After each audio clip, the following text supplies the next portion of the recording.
It's time for some Patreon thank yous again, folks. Thank you very, very much to Henry Cheese for joining up to the Patreon and for Dave Bevan for increasing the amount of your monthly pledge. It's very much appreciated for both of you and for everyone else who's ever been involved in the Patreon. If you'd like to join up to the Patreon yourself, you can do that at patreon.com/Lollujo. Thank you. Hello and welcome to part 21 of Backing the Boro. I'm Kev, and coming up on today's episode, we're away against Boston and then at home against Stockport in the National League North. Since you were last with me, we've had something of a recovery. We had that terrible period where we barely won a football match. But since Christmas, really, since that last episode where we got our 2 back-to-back wins, we did lose the next game, but we then went on a little 3-game unbeaten run. We were absolutely spanked by Southport in the last game, but importantly, I always try and click there to look at the league table. I'm sure you used to be able to. But importantly, we now find ourselves just 2 points outside of the playoffs. Obviously, in an ideal world, we're challenging up here. The way this season went early on, we would be over the moon to make it into the playoffs. I'm getting inundated with job offers as well in this save. It's weird because in non-league to legend, I'm not getting any at the time of recording. I realise I'm recording this about a week in advance at this point as I stack them up for Christmas. So there's every chance we might have changed clubs in non-league to legend by now. But at this point, I've not had a single job offer, a single unsolicited job offer in 3 and a bit seasons of non-league to legend. Whereas in this one, I get a job offer. I mean, I've had 10 this season probably from various clubs. It's very, very odd. But anyway, this is the team that we're putting out there for today's game. We've got Linus in goal, a back four of Anderson, Heaton, Ercolani and Birch, with Elliott, Wheatley and Patterson in midfield, and Nicholson in behind Tomlinson and Chambers. Ashley Chambers is scoring goals for fun again. He's up to 21 goals from 32 games for the season, 15 of them in the league, which means he's just got his goal bonus, which we couldn't really afford to give him. Financially, we're in a bit of a pickle, and we keep getting poor old Lee Thorne is piling money into the club on a regular basis. It doesn't help that we're massively over the wage budget, and that is absolutely my fault because some of those players in the summer who were on non-contract deals, clubs have come in for, and I've then offered them proper deals. So I think Arlen Birch is one of them who's now on a proper paid deal, and he bit my arm off when I offered him that. I offered him far too much money. Who else was that situation? There was a couple of others, and I forget who they are. There was certainly 2 or 3 who AJ George might have been one, Coombs might have been one. So there's a few of them who've been given contracts when they were previously on non-contracts. That's added to our wage bill. Plus those panic signings that we had before. We did have someone come in for Lewis Freestone, Harrogate. And as he's our 3rd choice left back, we don't really need him, but he turned down their contract offer despite being non-contract with us. But he's on a £1,000 appearance fee. We might need to just stop bringing him off the bench. So this is the team for today's game anyway. We've got Linus in goal, a back four of Anderson. We just did this? Did we do this? We did do this. Wake up, Kev. I know you're doing a lot of videos at the moment trying to give yourself some time off at Christmas, but introducing the team twice. You go some episodes where you don't introduce the team at all. You're trying to introduce them twice today. What is happening to the world? For those of you who keep track of local supermarket sugar-free cola beverage deals, by the way, we're back on the Diet Coke. We haven't had Diet Coke on the channel for probably about a year. It's been pretty much a rotation between Coke Zero and Pepsi Max. Pepsi Max being the cheaper of the 2 beverages recently, but the Coca-Cola company are doing some great deals at the moment. So great, in fact, that they'd sold out of my preference of Coke Zero, but I was able to pick up 24 cans of Diet Coke for just £5. So we're on Diet Coke, probably for most of the Christmas period now. So those of you who like to keep track, Diet Coke. And if Diet Coke would like to get in touch and sponsor me, neither Coke Zero or Pepsi Max ever did. So that would be appreciated. Ashley Chambers is injured and this could be a problem, especially because Coombs, who's on our bench, is also already injured. So we're taking off one injured striker, bringing on another injured striker. Coombs is certainly not the goal scorer that Chambers is. He's more of a creator along the lines of Tomlinson, a hard-working... Oh, there you go. Adam Coombs has picked up a knock. It looks like pulled knee ligaments half an hour into the game when he was the substitute. So No, I mean, that wasn't what he had when he went on, was it? But now he's got pulled knee ligaments. He's not making it through to the end of the game, and we don't have another option as a striker to come on. So what I might have to do is move Jordan Nicholson up front. There you go, Coombsy's coming off. So no might about it. We've lost 2 strikers in the first half. AJ George is going to come on, and who can go up front? Patterson or Nicholson probably, or maybe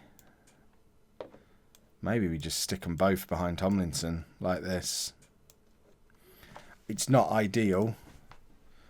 If we make you attacking as well and just do that, there's a potential that AJ George and Patterson are going to get in each other's way. But, I mean, that looks quite seasonal. There you go. We've got a Christmas tree formation because we've run out of strikers. When did you ever think that a Kev team would run out of strikers in the first half? But, I mean, it's not what we need when we're trying to put together a resurgence and a recovery. Having 2 proper goal threats, having to go off the pitch in the first half. I mean, perhaps Coombs shouldn't have been the guy sat on the bench when he already had a bit of a knock.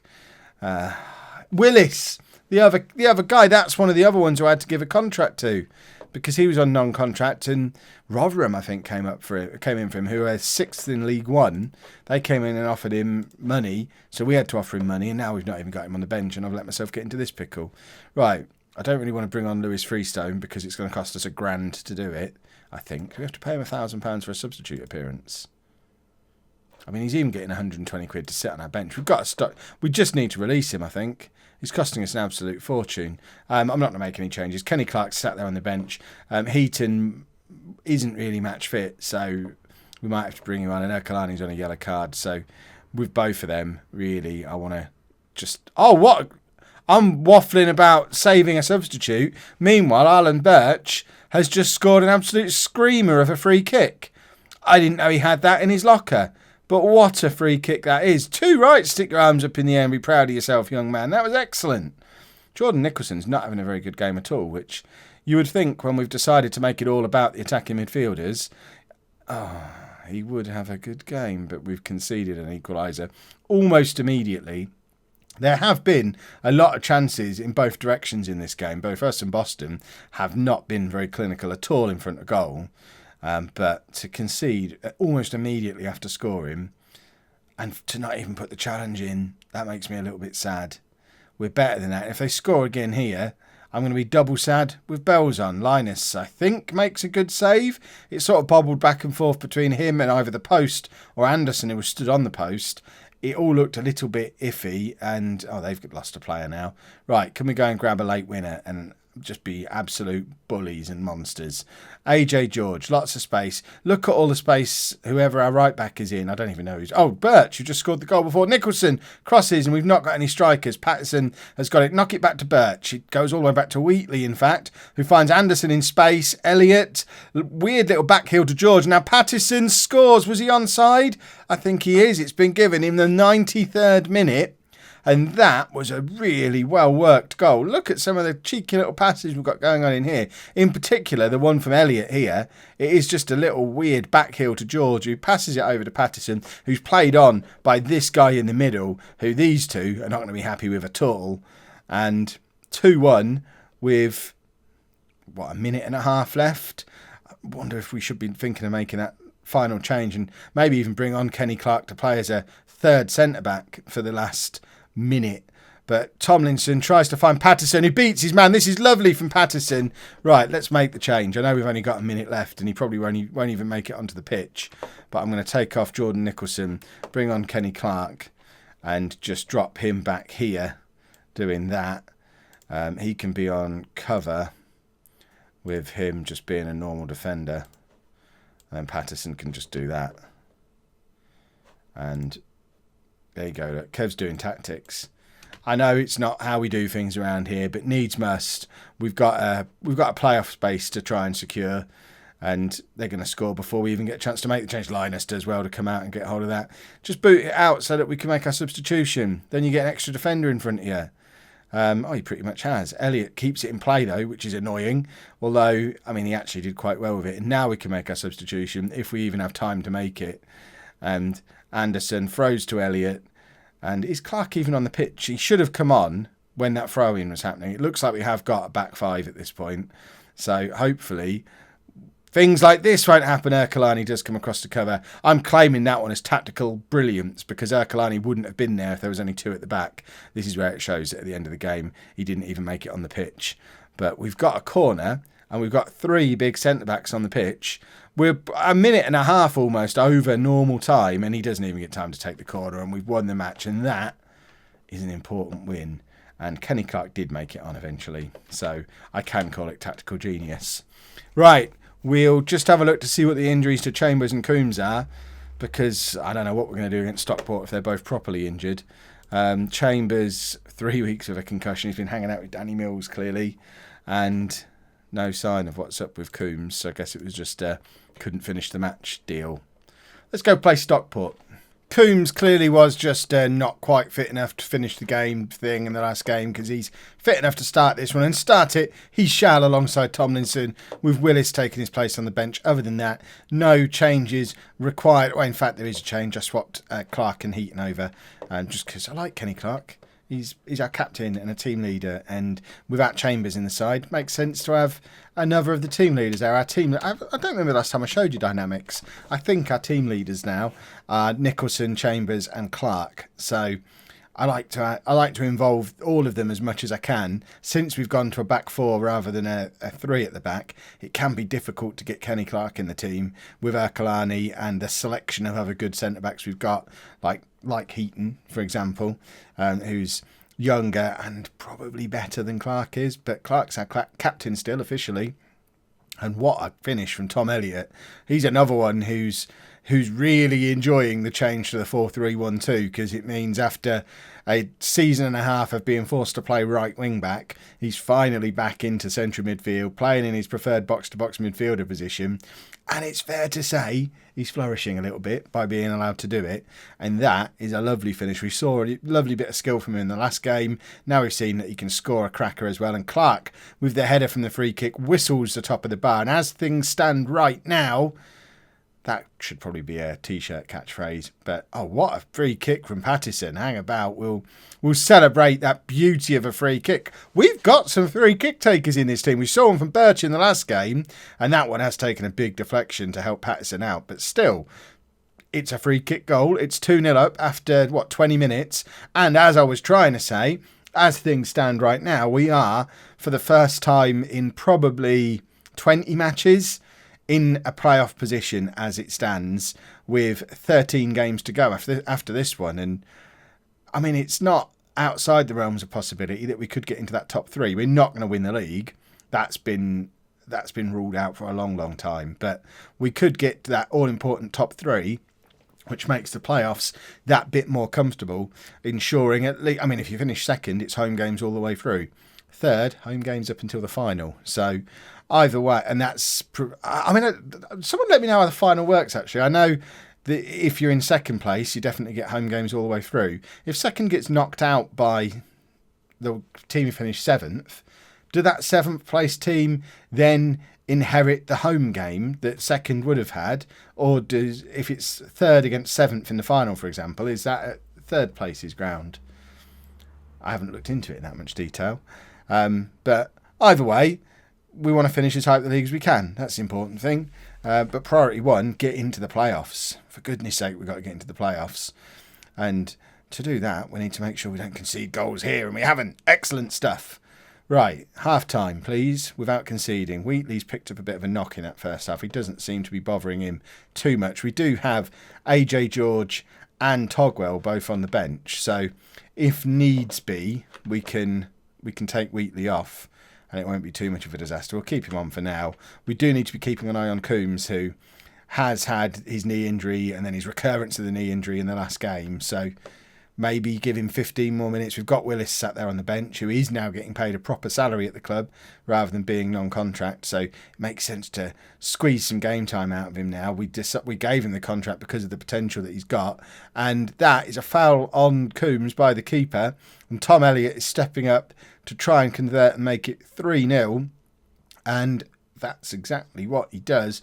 3-0 up against Stockport. Where are Stockport in the league? Stockport are He's Stockport, isn't it? Yeah, we're playing Stockport. I couldn't see him on the league table there.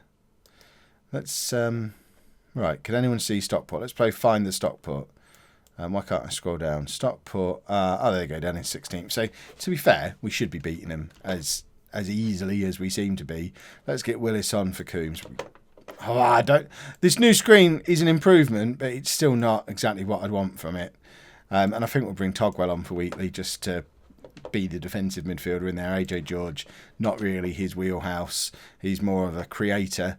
And now Jordan Nicholson's picked up a knock. So let's just protect him straight away. Get George on for Nicholson and move Patterson forward. And I know we've made all our changes with 25 minutes left, but all three of them were with a view to protecting players who've taken knocks, because we're on a decent run of form at the moment and we don't want that to be derailed by too many injuries, especially when Ashley Chambers is already going to be out for the next couple of games. Not that we've missed him today, which is good, but we certainly don't want to risk an injury to Jordan Nicholson, because he was instrumental in that run of form that we had through January when he picked up Conference National North Player of the Month, and pretty much single-handedly got us playing decent football again. And the rest of the team have now moved back up to close to his level, which is all good stuff. Right, is this game nearly over? We don't really need this. Hopefully that's just a late scare, and now we can wrap things up. There's a bit of a... Okay, there's not. I don't know. A bit of a sniff of offside there, maybe. I suspect number 5 is at Ercolani. I feel like he may have been playing him onside, which you'd expect it to be what Kenny Clark would do rather than Ercolani. Ercolani is still officially wanted by Udinese.